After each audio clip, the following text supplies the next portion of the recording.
모인 모든 이들 되시기를 간절히 축원합니다. 여러분과 인사하겠습니다. 오늘도 자유로운 하루 되시길 바랍니다 하고 인사하겠습니다. 하나님께서는 이집트의 노예였던 이스라엘 백성들에게 자유를 허락하기 위해서 모세라고 하는 선지자를 보냈습니다. 노예의 삶에서 자유인의 삶으로 바꾸는 그 과정 가운데 하나님께서는 이집트에 10가지 재앙을 내리셨습니다. 이 10가지 재앙은 이집트를 다스리던 수많은 신들을 향한 심판이었다라고 지난주까지 말씀드렸습니다.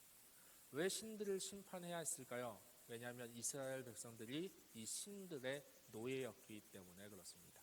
그들에게 억압받았고 그들에게 구속당했고 그들에게 붙잡혀 있던 이스라엘 백성들이 자유한 삶을 살려면 전 주인이었던 이집트의 모든 신들을 심판하지 않으면 그들이 참된 자유를 얻을 수 없었기 때문입니다.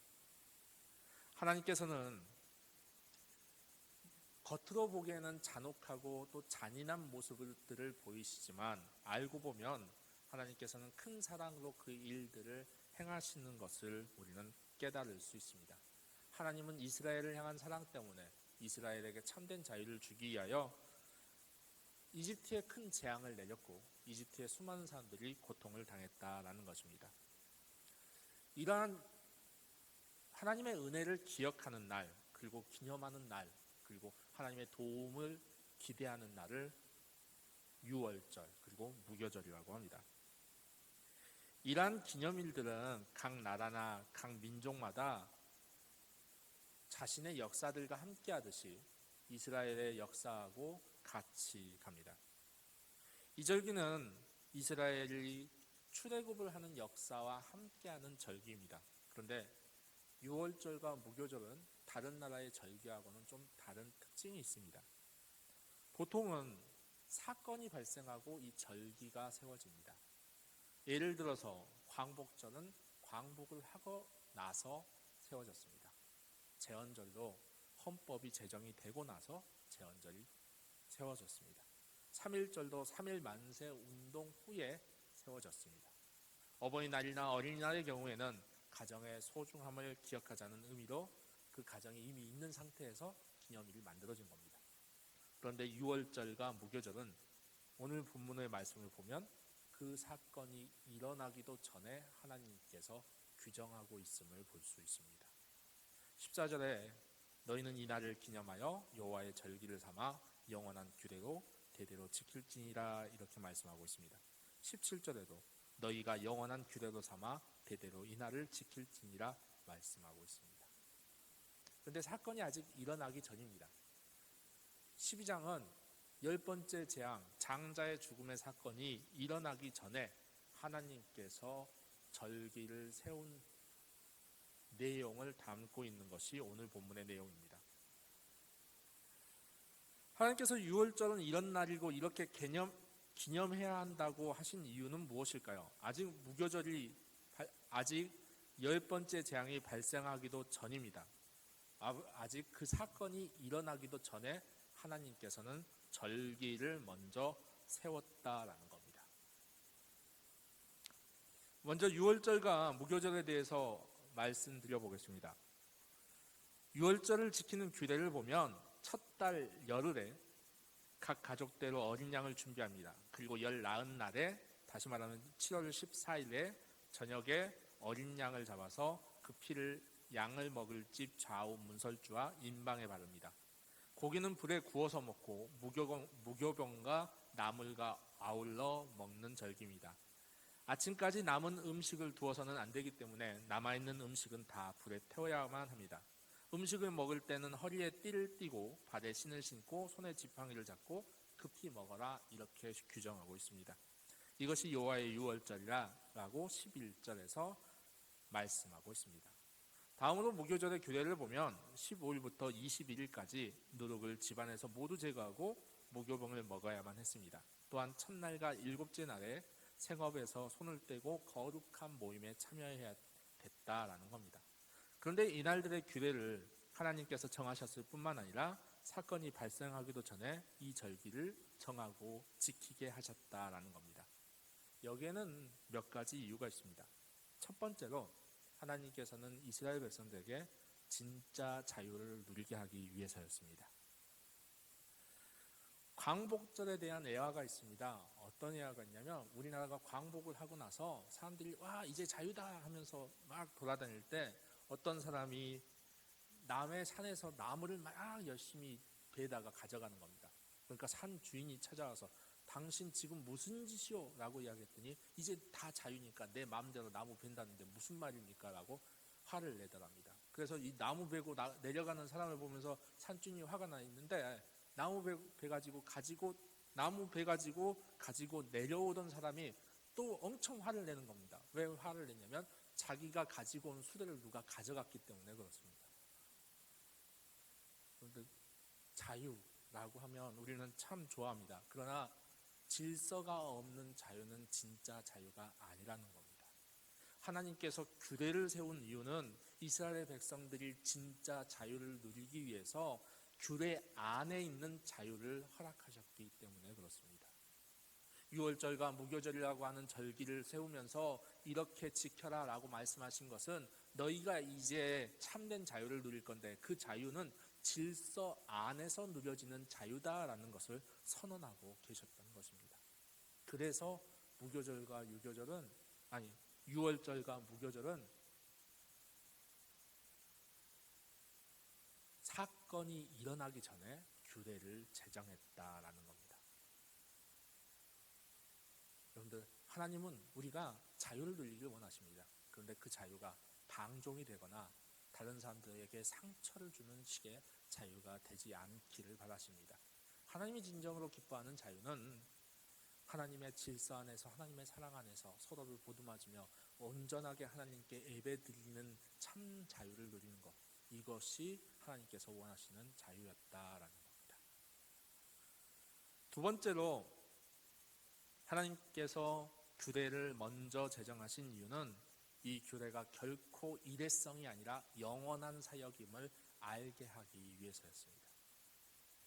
오늘 본문 14절에 영원한 규례로 대대로 지킬지니라 말씀하고 있습니다. 17절에도 영원한 규례로 삼아 대대로 이 날을 지킬지니라 라고 말씀하고 있습니다. 하나님의 이 사역은 일회성이 아니라 영원한 사역이다라는 겁니다. 이집트에 내려졌던 이 10가지 재앙 중에 장자의 죽음에 관련된 이 사역은 하나님의 이 구원의 역사는 한 번 일어나는 것이 아니라 영원히 기억하고 기념해야 될 절기다라는 겁니다. 왜 그럴까요? 그것은 단순히 이스라엘 백성들이 이집트에서의 자유뿐만 아니라 오늘날 성도들이 죄에서부터의 자유를 상징하고 있기 때문에 그렇습니다. 예수 그리스도의 구속사가 이 내용 속에 포함되어져 있기 때문에 그렇습니다. 하나님의 구속의 역사는 이미 창세 때부터 계획되어져 있었고 그 창세 때의 계획이 그림자 사건인 출애굽기 사건을 통해서 드러났고 그리고 이제 십자가 사건을 통해서 실제가 되었음을 선언하기 위하여 하나님께서 그 사건을 계획하시고 이루어 가시는 것을 깨닫게 하시기 위함이었다라는 겁니다. 세 번째로 하나님께서 이 규례를 주신 이유는 재앙 후에 바로 떠날 것을 알고 계셨기 때문입니다. 즉 그들이 어떻게 떠나야 될지를 그들에게 준비하게 하기 위해서 이렇게 떠날 준비를 하라고 가르쳐 주셨던 겁니다. 출애굽기 12장 34절에 저희가 읽지는 않았지만 34절에 그 백성이 발교되지 못한 반죽 담은 그릇을 옷에 싸서 어깨에 매니라 라고 기록하고 있습니다. 또한 12장 39절에 그들이 애굽으로부터 가지고 나온 발교되지 못한 반죽으로 무교병을 구웠으니 이는 그들이 애굽에서 쫓겨남으로 지체할 수 없었음이며 아무 양식도 준비하지 못하였음이었더라 라고 기록하고 있습니다. 양식을 준비할 수 있는 시간이 없었다는 겁니다. 빵을 만들기 위해서 그 빵이 누룩에 의해서 발교될 시간을 충분히 가질 수 있는 상황이 아니었다는 겁니다. 너희는 급히 떠나야 되기 때문에 그러므로 빨리 그것을 준비해야 된다라는 겁니다. 유월절과 무교절의 규례를 먼저 가르쳐 주셨던 것은 너희는 급히 떠나야 되는 사람들이기 때문에 그래서 그 준비를 하라고 하나님께서 가르쳐 주셨다라는 겁니다. 여러분, 이 말씀은 오늘날 우리에게도 해당하는 말입니다. 하나님의 백성은 시간이 촉박하다는 겁니다. 우리는 언제 하나님의 나라가 예비될지 모르는 사람들입니다. 그러므로 우리는 늘 발교되지 않은 떡을 준비해야 한다라는 것입니다. 언제 떠날지 모른다는 겁니다. 언제 하나님의 일을 해야 될지 모른다는 겁니다. 언제 이 지역을 떠나서 다른 곳으로 가야 될지 모른다는 겁니다. 우리에겐 시간이 촉박하기에 급히 떠날 준비를 해야 한다는 겁니다. 그래서 하나님께서는 이 규례를 가르쳐 주셨다라는 겁니다. 네 번째로 하나님께서 이 규례를 가르쳐 주신 것은 하나님의 은혜를 잊지 않기 위함이었습니다. 이것은 철저한 하나님의 은혜라는 것을 가르쳐 주기 위함이었다라는 겁니다.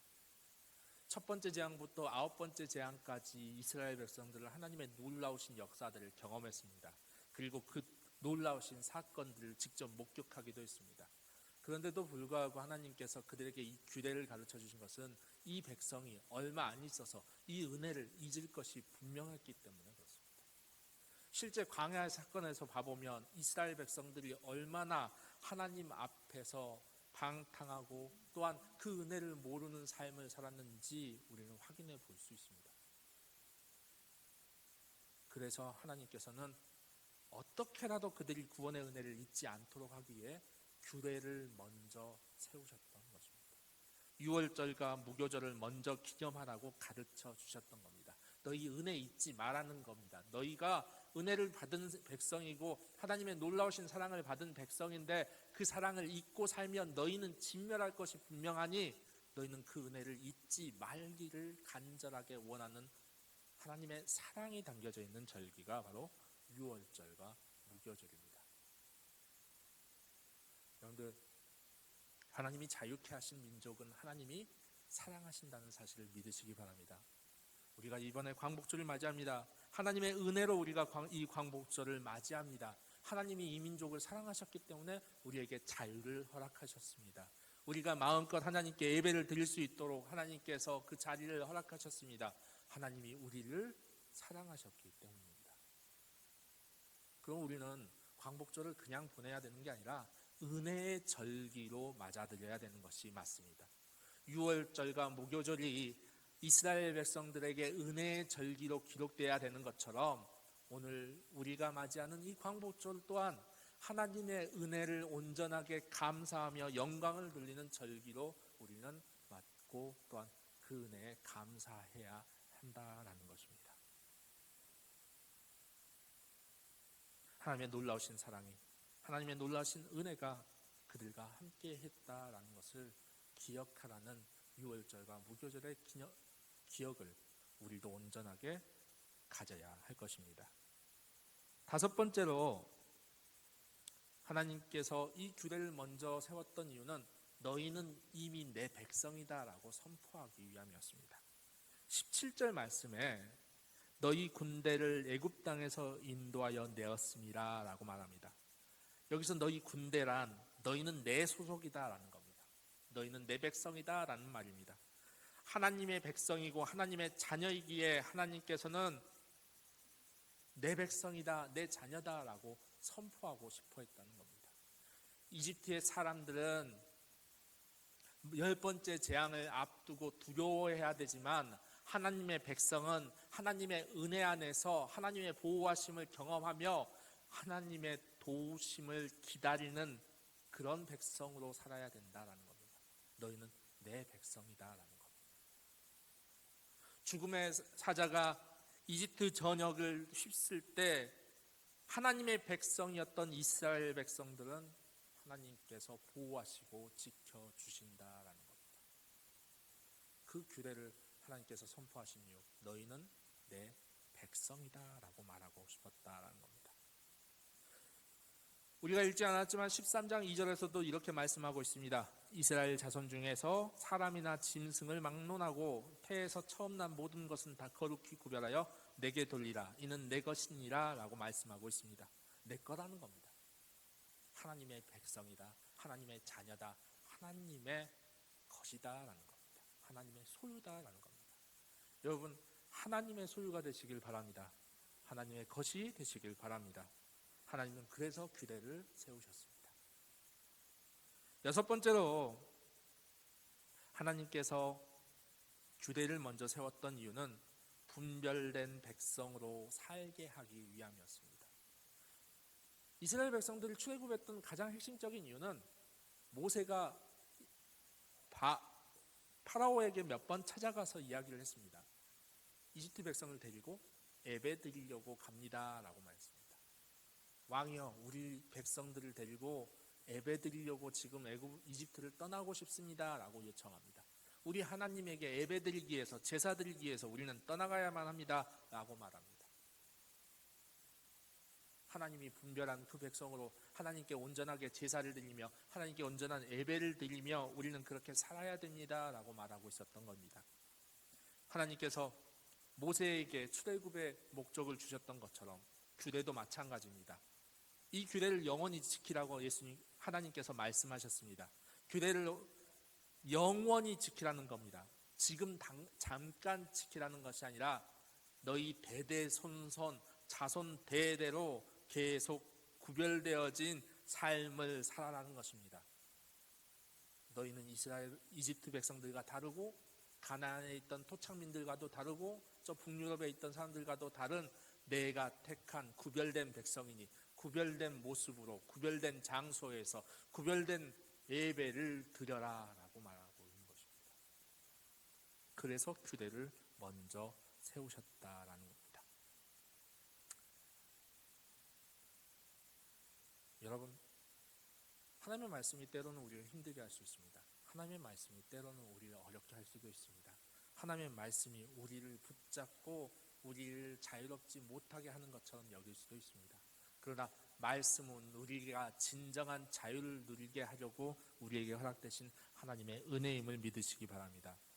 하나님이 이 절기를 허락하신 이유, 유월절과 무교절이라고 하는 절기와 그 절기 가운데 규례를 허락하신 이유는 이스라엘 백성들이 진정으로 행복한 백성이 되고 진정으로 구별된 민족이 되어 세상 모든 사람들에게 이 하나님의 은혜를 전파하고 많은 사람들이 하나님의 은혜 가운데서 참 자유를 누리게 하기 위함이었다라는 것입니다.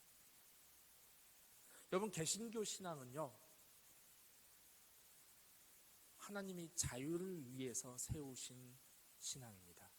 종교개혁은 단순히 카톨릭에서 말씀 중심의 새로운 종교가 탄생한 것이 아니라 자유를 억압받았던 사람들에게 진정한 자유를 선물하기에 마틴 루터와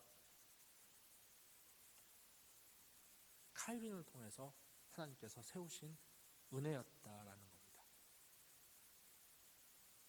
종교개혁에서 헌법이 시작했습니다. 종교개혁에서 시민혁명도 시작하였고 종교개혁에서 모든 신앙의 자유가 시작되었습니다.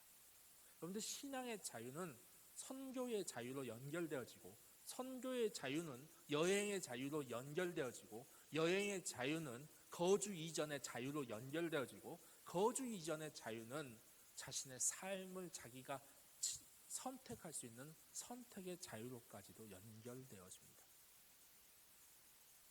종교의 자유는 단순히 종교만 자유롭게 믿겠다의 내용이 아니라 그 종교를 통해서 진정한 자유를 누리게 할 수 있는 하나님의 계획이 포함되어져 있었던 것입니다. 오늘날 우리가 차별금지법을 조심스럽게 멀리하는 이유가 무엇입니까? 그것이 하나님이 허락하신 자유를 억압하기 때문에 그렇습니다. 여러분, 주님은 우리에게 은혜를 허락하십니다. 그리고 우리가 참 자유를 누리기를 원하십니다. 그 자유 가운데 하나님의 기쁨을 누리시는 여러분들 되시길 바랍니다. 주님이 우리에게 허락하신 이 광복절 하나님이 주신 자유에 감사드리며 은혜에 감사드리며 하나님께 영광 돌리는 여러분 모두가 되시기를 간절히 축원합니다. 기도하겠습니다. 사랑해 주님 감사합니다. 이스라엘 백성들을 자유케 하시고 그들에게 하나님을 섬기는 기쁨과 은혜를 허락하심을 감사드립니다.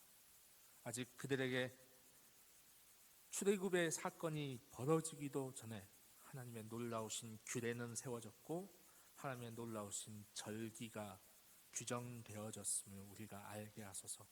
그래요, 하나님이 이미 자유를 계획하고 계셨고 그들의 삶 가운데 하나님의 기쁨을 준비하고 계셨음을 우리가 기억하게 하셔서 우리의 광복 또한 하나님께서 계획하시고 이루어 가신 것임을 믿고 감사히 여기는 저희 모두가 되게 하여 주시옵소서.